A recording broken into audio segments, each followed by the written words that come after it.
Hey, welcome back everyone to the Marketing Mensch. This segment is going to be a Q&A from the part one that we just went through about keywords versus key phrases. There's two more parts to this, but I had received some good questions, and three of which I wanted to share with you. The first one is Kevin from Woodland Hills. Is a tag the same as a key phrase? Great question.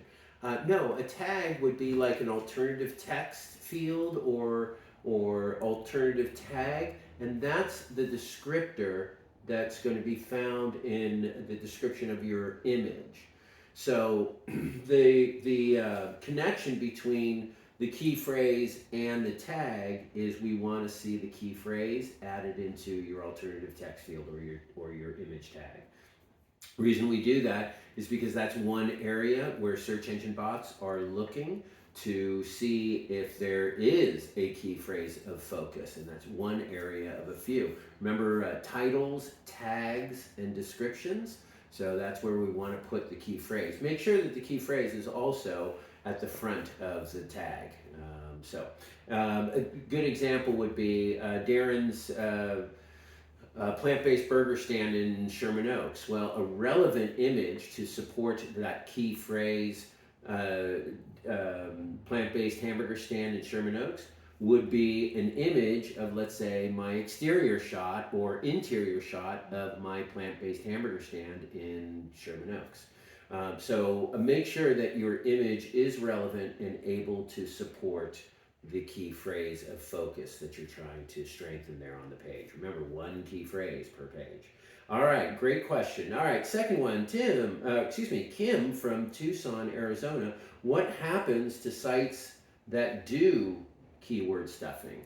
And they do get penalized. That's a good question. They do get penalized. It depends on how severe the stuffing is and what's going on. So if it's something like, you just had a developer overlook the fact that we don't keyword stuff anymore, usually you won't get slammed, but your credibility may be lowered, your visibility would be lowered. So we don't want to have multiple keywords representing a page. Those days are gone. So what we want to find is a trending keyword that's being used amongst your audience, and then we want to develop that into a key phrase so that really lightens up the playing field for you.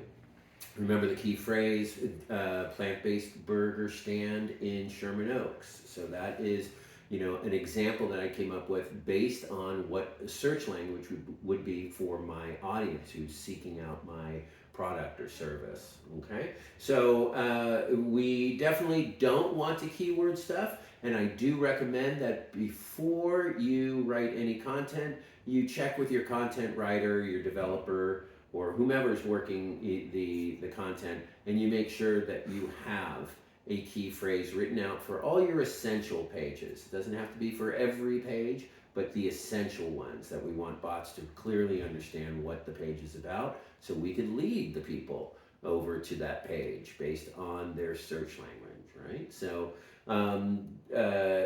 you never want to have someone tell you, like, here, give me 35 keywords and I'll attach to your website. That's dangerous. We don't want that. One key phrase per important page, okay? Have that plan. Review the plan before anything gets added to your website. All right, Ricky from Seattle, Washington. What is a bot and how do they understand the content on a page? Very good question. So a bot, like I described, could be like a spider. We call them crawlers. Bots go out and they browse the internet and they're looking for new material. They're looking for new websites.